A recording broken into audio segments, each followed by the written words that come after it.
Saya akan berbicara tentang kitab Daniel. Jadi Daniel itu dibagi menjadi dua bagian besar, 1 sampai 6 dan 7 sampai 12. Dua bagian ini seringkali yang ditinjau hanya 1 sampai 6 karena memang mudah sekali dibaca. Itu adalah sejarah dengan cerita-cerita yang spektakuler di sana. Tapi bagian bawah 7 sampai 12 itu agak sulit memang karena itu berupa nubuatan. Tapi seringkali kita tidak mengerti bahwa sebenarnya seluruh kitab Daniel itu adalah sebuah nubuatan. Artinya apa? Kalau nubuatan itu artinya itu akan terjadi di kemudian hari. Kapan? Saya yakin waktunya sudah tidak lama lagi, saudara. Sebab kita sudah hidup di akhir zaman. Nah, itulah sebabnya saya ingin meninjau surat ini dengan lebih dalam, bukan hanya sekedar kita mempelajari pelajaran-pelajaran yang bersifat moral dan sebagainya, tapi kita juga ingin melihat tentang arti nubuatannya. Baik, saudara, kita akan mulai dengan tema utama dari Daniel, sesuai dengan namanya, dan El, itu yang artinya Allah adalah hakim. Maka kita akan melihat nanti dari Daniel pasal 1 sampai pasal yang ke-12, kita melihat bagaimana Allah itu menghakimi. Allah itu menghukum, tapi juga Allah itu memberi upah. Jadi hakim itu bukan hanya menghukum, tapi juga memberi upah, melepaskan, dan seterusnya. Mari kita mulai saja dengan Daniel pasal 1 yang saya beri tema Determination and Reward. Di dalam Daniel pasal 1 ini kita melihat background dari kitab Daniel. Nah, di Daniel pasal 1 ini saudara, kita melihat latar belakang dari Daniel. Jadi Daniel ini seorang tawanan, seorang anak muda Yahudi yang ditawan ke Babel pada zaman Raja Yoyakim. Jadi penawanan itu terjadi dari 3 gelombang. Kalau saudara membaca dalam kitab raja-raja maupun dalam kitab Tawarikh, ada 3 gelombang dan Daniel ini termasuk dalam gelombang yang pertama. Kalau saudara membaca kitab Yehezkiel, Yehezkiel itu tawanan juga, tawanan ke Babel, ditawan oleh Babel tapi dia gelombang yang kedua. Di Daniel ini yang awal, beserta kurang lebih 70.000 orang dibawa ke Babel sebagai tawanan. Dan diceritakan di situ saudara-saudara, Raja Babel pengen memilih anak-anak muda yang bisa dididik untuk bekerja di istana. Maka dipilihlah beberapa anak muda, diantaranya adalah Daniel dan beserta dengan ketiga temannya yang bernama Sadrah, Mesah, Abednego. Dan apa yang terjadi saudara-saudara? Sebelum mereka bekerja bagi Raja Nebukadnezar, mereka harus dibabelkan. Perhatikan, mereka harus dijadikan Babel dulu, Babylonize. Itulah sebabnya saudara bisa melihat namanya diganti, dididik selama 3 tahun dididik. Jadi saudara-saudara, Daniel dan kawan-kawannya harus dijadikan Babel dulu supaya dia bisa bekerja bagi Raja Babel. Dan disinilah tantangan itu mulai datang. Daniel pasal 1 mencatat bagaimana Daniel dan kawan-kawannya menolak untuk makan makanan yang disajikan kepadanya. Firman Allah tidak memberikan gambaran detail mengapa Daniel menolak. Mungkin saja karena makanan-makanan itu haram secara hukum Taurat. Ya, saudara harus tahu bahwa mereka hidup di zaman Taurat ya. Atau mungkin saja itu makanan-makanan yang sudah dipersembahkan berhala, kita tidak tahu. Jadi dikatakan bahwa Daniel berketetapan untuk tidak menajiskan diri. Mengapa saya katakan bahwa Daniel itu punya arti nubuatan? Karena kita melihat bahwa itulah yang sedang terjadi saat ini. Babel itu memang gambaran dari dunia, dari sistem dunia. Sebab itu saudara kalau membaca di kitab Wahyu, pasal-pasal terakhir dikatakan Babel satu saat akan runtuh. Dan dunia ini berusaha untuk membabelkan kita. Makanya saya berkata di sini kepada orang-orang tua yang punya anak-anak, terutama saudara-saudara yang masih punya anak-anak kecil, saudara harus sungguh-sungguh berdoa kepada Tuhan, minta hikmat kepada Tuhan, mendidik anak-anak ini dengan baik, supaya mereka bisa tidak terbawa oleh arus dunia ini. Jadi Daniel dan kawan-kawan ini dia berketetapan hati, determined in his heart. Berketetapan hati di dalam hatinya, di dalam dirinya, determination. Ini tidak gampang, saudara-saudara. Orang tua aja tidak gampang melakukan, apalagi seorang anak muda. Tapi inilah awal dari masa depan Daniel. Inilah yang menentukan masa depan Daniel. Satu langkah kecil, tapi menentukan Daniel's future. Banyak hal yang sepertinya kecil, tapi itu menentukan langkah yang besar ke depan. Walaupun ini hanya langkah kecil, sepertinya cuma menolak berketetapan hati untuk tidak menajiskan diri. Atau dengan kata lain, Daniel berketetapan hati untuk hidup kudus, tidak terpengaruh, tidak terkontaminasi dengan Babel. Sebuah ketetapan kecil ini dihargai oleh hakim segala bumi, hakim segala bangsa, hakim bumi itu. Daniel diberkati Tuhan luar biasa. Mengapa saya katakan? Apa upah daripada ketetapan hati Daniel? Coba saya bacakan ya. Kepada keempat orang muda itu Allah memberikan pengetahuan dan kepandaian serta tentang berbagai-bagai tulisan dan hikmat. Saya sudah pernah katakan ini, wisdom, understanding, knowledge diberikan kepada keempat orang muda ini. Dan Daniel secara khusus mempunyai pengertian tentang berbagai-bagai penglihatan dan mimpi. Haleluya. Nanti kita lihat, inilah yang akan mengangkat Daniel tinggi-tinggi sampai dia menjadi orang kepercayaan Raja Nebukadnezar. Jadi luar biasa. Tuhan memberkati itu bukan selalu dengan hal-hal yang bersifat materi. Justru hal-hal seperti ini yang tidak dimiliki oleh orang lain diberikan kepada Daniel dan kawan-kawannya. Dan inilah nanti yang akan membuat mereka survive. Bukan hanya survive, tapi mereka benar-benar diangkat tinggi oleh Tuhan. Haleluya.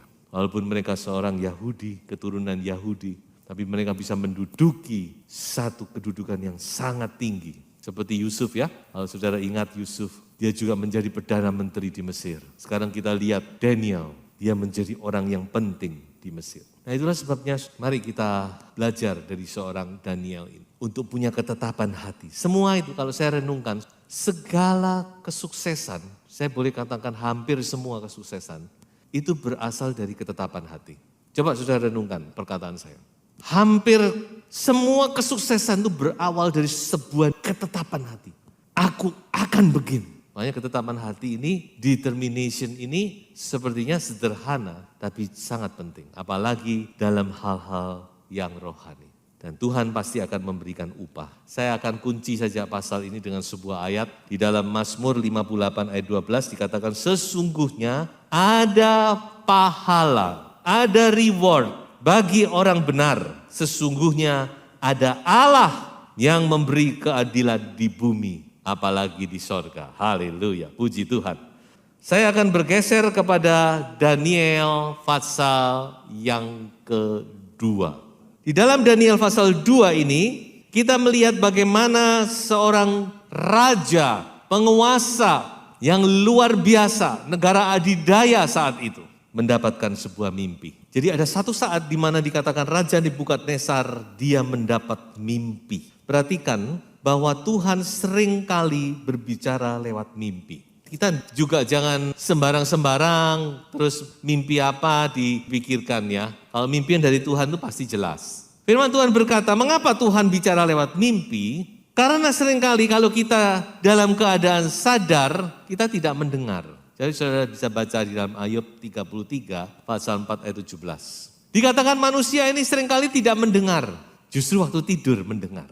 Saudara melihat di dalam Alkitab beberapa kali bukan? Yusuf bermimpi, Firaun bermimpi. Di sini kita lihat Raja Nebukadnezar bermimpi.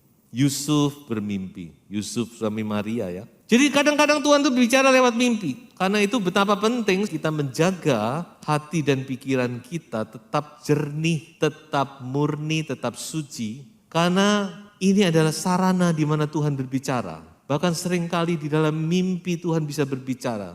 Salomo ditanya oleh Tuhan dalam mimpi juga. Bahkan kepada raja negara adidaya, raja kafir, raja yang tidak mengenal Allah, Allah berbicara lewat mimpi. Dan mimpi yang didapat oleh Nebukadnezar itu begitu mengerikan sehingga dia menjadi galau. Dia sangat galau. Berarti ini bukan sembarang mimpi, tapi ini benar-benar mimpi yang dari Allah. Mimpi itu membuat dia galau dan di situ dia memberi semacam sayembara. Tapi sayembara ini sayembara yang berat sebelah, saudara-saudara. Dia panggil semua orang-orang pinter dan dia katakan, beritahu kepadaku arti mimpiku. Orang-orang tanya, mimpinya apa? Bapak Baginda Raja yang kami hormati. Kamu yang harus beritahu aku, mimpiku apa? Lalu artinya apa? Coba saudara bayangkan. Orang suruh beritahu mimpinya orang. Gak mungkin bukan? Tapi namanya raja, tidak ada yang bisa melawan. Dia bilang, pokok kamu beritahu kepadaku mimpiku dan artinya. Kalau tidak, kamu akan kupenggal-penggal. Akan kuhabisi semuanya, termasuk anak istri, cucumu semua akan kupenggal-penggal. Tapi yang bisa akan kuberi hadiah yang luar biasa. Nah, death or reward. Nah disinilah saudara-saudara kita baru melihat betapa hebatnya Allah kita yang sudah mengatur segala perkara. Daniel sudah diberi sebuah karunia oleh Tuhan yang luar biasa. Dan Daniel maju kepada raja. Mengapa dia harus maju? Karena dia termasuk orang-orang yang terancam untuk dibunuh. Kalau tidak bisa memberitahu mimpi raja. Dan dia berkata, dia menerima tantangan, dia berkata, aku akan beritahu, tapi beri aku waktu. Nah kemudian dia datang kepada teman-temannya, dia berkata, ayo kita berdoa, minta kemurahan Tuhan. Saya pikir inilah memang kegunaan teman, amin saudara. Saudara-saudara seiman, gunanya apa? Untuk mendoakan. Saya sudah bicara tentang doa syafaat bukan? Apa sih gunanya orang seiman? Apa gunanya saudara-saudara seiman? Apa gunanya teman gereja? Untuk membantu dalam doa. Di saat kita butuh pertolongan. Daniel tahu ini tugas yang luar biasa, beban yang luar biasa. Dan dia tidak mampu. Dan dia berkata kepada Sadrak Mesak Abednego, ayo tolong bantu aku dalam doa. Saudara perhatikan ini ya, ayo kita menjadi pendoa-pendoa. Kalau ada teman-teman kita yang butuh didoakan, bawa dalam doa saudara. Jangan digosip, jangan diceritakan ini dan itu, ayo kita bawa dalam doa. Tuhan tolong, saudara akan mendapat upaya yang besar. Nah saudara-saudara, singkat cerita, maka Allah mengungkapkan itu kepada Daniel, mimpi raja dan juga dengan artinya. Jadi raja bermimpi sebuah patung yang besar, kepala emas, dada perak, perut perunggu, kemudian dikatakan paha dari besi dan kakinya campuran besi dan tanah liat. Raja berkata, luar biasa, memang inilah mimpiku. Lalu apa artinya Daniel? Kepala emas itu adalah raja. Anda baginda raja, Raja Babel yang luar biasa, yang agung, Andalah kepala emas itu. Tapi sesudah Anda akan datang kerajaan lain, perak. Dalam sejarah mencatat itu kerajaan Media Persia. Setelah Media Persia datanglah kerajaan lain, kerajaan Yunani. Dan terakhir Roma. Lalu terakhir adalah campuran besi dan tanah liat. Itulah kerajaan di akhir zaman ini. Kita sedang hidup di zaman besi dan tanah liat. So itu kita lihat ada negara adidaya tapi ada negara-negara yang lemah juga. Jadi besi dan tanah liat itu bicara tentang zaman akhir. Dan Daniel berkata, lalu raja melihat sebuah batu terlepas. Dan batu itu terguling terus hingga menghantam patung itu tepat di kakinya. Dan patung itu dikatakan dia jatuh, remuk, hancur luluh. Dan sampai hilang tidak berbekas. Dan batu itu menjadi besar, menguasai seluruh dunia. Raja Nebukadnezar sangat kaget. Kamu kok tahu? Saudara-saudara, tidak ada yang rahasia bagi orang yang dekat dengan Tuhan. Amin. Orang yang dekat dengan Tuhan itu dia tahu segala sesuatu karena Tuhan yang memberitahu. Lalu apa itu artinya Daniel? Apa batu itu? Batu dalam bahasa Ibrani dipakai kata eben. Saudara tahu ada istilah Ebenezer. Ebenezer itu adalah batu pertolongan. Dari kata eben itu asalnya dari kata ben. Ben juga bisa dibaca bin. Dan kita tahu kata bin itu artinya anak laki-laki. Jadi itu dalam Alkitab selalu ada kata bin itu artinya anak laki-laki dari Bapak ini. Coba saya perhatikan, Tuhan begitu luar biasa bukan? Eben juga menunjuk kepada the son. Who is the son? Siapa? Anak laki-laki itu. Siapa yang akan datang itu? Yang akan menghancurkan segala kerajaan di dunia. Sampai tidak berbekas. Mari kita baca ayat berikut ini. Di dalam Mazmur 19 ayat 22 sampai 23 dikatakan batu yang dibuang oleh tukang-tukang bangunan telah menjadi batu penjuru. Hal itu terjadi dari pihak Tuhan, suatu perbuatan ajaib di mata kita. Siapa itu? Tidak lain dan tidak bukan. Batu itu adalah Kristus sendiri. Haleluya. Jadi ada satu saat nubuatan ini mengatakan bahwa Kristus akan datang dan menghancurkan segala kerajaan. Sehingga semua kerajaan di dunia ini akan hilang tidak ada berkas. Dan Kristus akan menjadi raja di atas segala raja. Kalau saudara membaca di dalam Wahyu pasal 20, di situ akan menjadi jelas. Bahwa ketika Yesus Kristus datang kedua kalinya, dia datang untuk mendirikan kerajaan di muka bumi ini selama 1000 tahun. Milenium, seventh millennium, milenium yang ke-7, Sabat. Jadi semua berkaitan, saudara. Firman Tuhan ini dari Kejadian sampai Wahyu itu semua connect. Itulah sabatnya Allah. Allah berhenti. Kalau dulu di kitab Kejadian, Allah pada hari yang ke-7 berhenti. Dia memberkati hari ke-7. Berhenti dari apa? Dari karya penciptaan. Selesaikan itu dalam 6 hari, hari ke-7 dia berhenti. Tapi di kitab Wahyu ada hari yang ke-7, hari pemberhentian, hari yang diberkati. Berhenti dari apa? Dari karya penebusan. Nah saudaraku, kita sedang menyongsong kedatangan batu itu. Lalu bagaimana kita harus menyongsong batu itu? Coba saya bacakan sebuah ayat, saya akhiri pasal 2 ini dengan ayat ini, perhatikan. Di dalam Matius 21 ayat 44, Yesus berkata, dan barang siapa jatuh ke atas batu itu, ia akan hancur. Dan barang siapa ditimpa batu itu, ia akan remuk. Nah mungkin dalam bahasa Indonesia penekanannya kurang jelas ya. Hancur dan remuk itu bagi kita hampir sama bukan? Tapi di dalam bahasa Inggris lain. Siapa yang jatuh ke atas batu itu, dia akan broken to pieces. Broken to pieces itu hancur berkeping-keping. Tetapi barang siapa yang ditimpa batu itu, lain ya. Tadi ini dia yang jatuh ke atas batu. Sekarang yang kedua, batu ini yang menimpa, maka dia akan remuk. Dalam bahasa Inggris berkata crushed to powder. Artinya apa? Luluh lantak sampai menjadi abu. Mana yang lebih baik? Mungkin sudah bingung mana yang lebih baik ya. Tapi ini sebenarnya sebuah gambaran kepada kita sudah. Bagaimana kita harus menghadapi, menyongsong batu ini. Bagi kita orang yang percaya, yang bertobat, yang selalu hancur hati di hadapan Tuhan. Yang selalu datang kepada Tuhan, menyerahkan diri, kita akan selamat. Tapi bagi mereka yang mengeraskan hati, yang tidak mau bertobat, tidak mau hancur hati, tidak mau datang merendahkan diri kepada Tuhan. Maka ketika batu itu datang, dia akan menimpa, tidak peduli siapapun juga. Dan akan crush to powder, akan luluh lantak seperti yang dikatakan oleh patung. Dan dihembus angin dan tidak berbekas lagi. Jadi sudah lihat tuh kan, bagaimana Daniel itu bukan hanya bicara masa itu, tapi dia masa jauh ke depan. Nah sekarang kita masuk kepada Daniel pasal 3. Daniel pasal 3, kalau tadi kita melihat mimpi Nebukadnezar, sekarang kita lihat patung Nebukadnezar. Saudara melihat patung ini, patung yang semuanya dari emas. Saya percaya Raja Nebukadnezar sangat terobsesi dengan mimpinya. Tapi dasar dia orang kalau sudah berkuasa tidak mau kuasanya diambil alih. Dia coba untuk mengubah nasib. Dengan cara apa? Membuat patung yang emas semua. Saya lihat kan, kalau emas semua di mana media Parsika ada. Di mana Yunani perunggu itu gak ada. Artinya apa? Dia ingin berkuasa sampai selama-lamanya. Dia buat patung. Oh tidak, aku tidak mau. Nanti kerajaan Babel ini jatuh ke ini. Hancur. Aku tidak mau, aku mau Babel, benar-benar.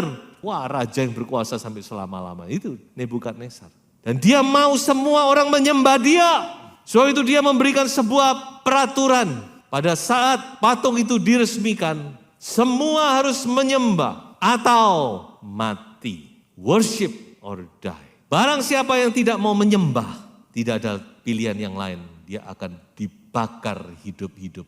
Dan itulah yang terjadi dengan Sadrak, Mesakh, Abednego. Tapi Sadrak, Mesakh, Abednego dia tidak goyah. Coba kita baca ayat berikut ini. Apa yang dikatakan oleh Sadrak, Mesakh, Abednego. Jika Allah kami yang kami puja sanggup melepaskan kami, maka ia akan melepaskan kami dari perapian yang menyala-nyala itu. Dan dari tanganmu ya Raja. Tetapi seandainya tidak, hendaklah Tuanku mengetahui ya Raja, bahwa kami tidak akan memuja dewa Tuanku dan tidak akan menyembah patung emas yang Tuanku dirikan itu. Saudara bisa tahu bagaimana Raja Nebukadnezar marah sekali. Dia merasa dilecehkan, dihina, dia merasa harga dirinya kalahkan oleh ketiga orang muda. Dia bilang, panaskan 7 kali lipat, masukkan 3 orang ini ke dalam dapur api. Nah saudara-saudara, yang saya mau tinjau di sini, saudara ingat, sekali lagi saya katakan, Daniel is about the end times. Kitab Daniel itu bicara akhir zaman. Dan ini akan terjadi lagi. Coba kita lihat ayat berikut ini. Dan ia, nabi palsu itu, menyuruh mereka yang diam di bumi supaya mereka mendirikan patung untuk menghormati binatang yang luka oleh pedang namun yang tetap hidup itu. Siapa binatang ini? Yaitu Antikris. Dan kepadanya diberikan kuasa untuk memberikan nyawa kepada patung binatang itu sehingga patung binatang itu berbicara juga dan bertindak begitu rupa sehingga semua orang yang tidak menyembah patung binatang itu dibunuh. Bagaimana ini nanti terjadi kita masih belum tahu jelas. Tapi yang pasti gambarannya sudah ada. Daniel pasal 3. Jadi saudara-saudara nanti yang akan terjadi hal yang sama. Faktor W. Faktor W ini faktor apa? Faktor worship. Penyembahan itu menjadi krusial sekali karena antikris akan menuntut penyembahan dari semua orang besar kecil tua muda laki perempuan atau mati. Di sinilah nanti iman anak-anak Tuhan itu diuji. Sanggupkah kita menjadi seperti Sadrak, Mesakh dan Abednego berkata, kalau toh kami harus mati, kami tetap tidak akan menyembah patung Tuanku. Dan Tuhan Yesus sudah memperingatkan kepada kita. Matius 10:28, dan janganlah kamu takut kepada mereka yang dapat membunuh tubuh, tetapi yang tidak berkuasa membunuh jiwa. Takutlah terutama kepada Dia yang berkuasa membinasakan baik jiwa maupun tubuh di dalam neraka. Jadi saudara-saudara, kita mau tidak mau sedang menghadapi itu. Kapan waktunya saya tidak bisa mengatakan, tapi mungkin tidak lama lagi. Melihat perkembangan dunia dan zaman sekarang.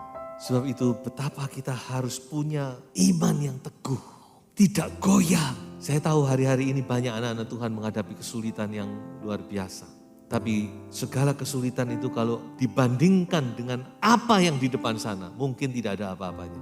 Tapi sekali lagi, jangan kita goyah oleh iman Sadrak, Mesakh dan Abednego. Dia menang. Memang dalam kasus ini mereka diluputkan oleh Tuhan. Tetapi seandainya mereka tidak diluputkan pun, mereka tetap sebagai pahlawan iman. Mari saudara-saudaraku yang dikasihi Tuhan, iman itu memberi kemenangan. Amin. Hari-hari ini kita harus sungguh-sungguh percaya kepada Tuhan. Kita sungguh-sungguh berharap mengandalkan Tuhan dalam segala perkara. Dan saya percaya iman Anda akan memberikan kemenangan. Haleluya. Dan saya akhiri dengan sebuah pesan firman Tuhan. Jangan goyah. Sekali Yesus, tetap Yesus. Tuhan Yesus memberkati.